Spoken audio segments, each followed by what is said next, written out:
Today with 23 plus students from the St. Joseph Catholic Secondary School, and they're here today to learn alternative flower processing as part of the CPEA project.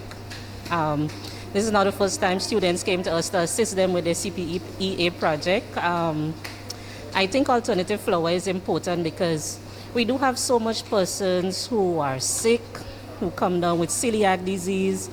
That means the gluten in wheat flour makes them sick. And there are persons who are just gluten intolerant. Then we have persons who just want to live a healthier lifestyle, persons who just want a change in taste, flavor, variety.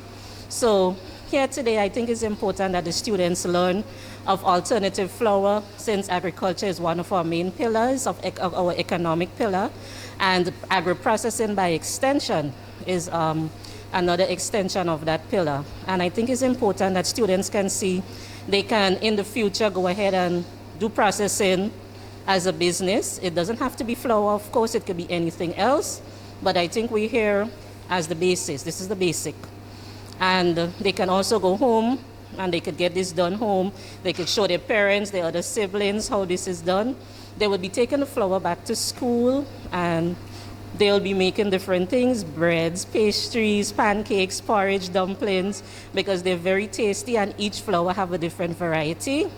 They are processing cassava, breadfruit, plantain, and sweet potato today, and I hope that they're having fun, because I think processing needs to be exciting, not just some boring thing where you just come and you're being told what to do, but you are hands-on, and they were very hands-on today, and I think they're getting the job done.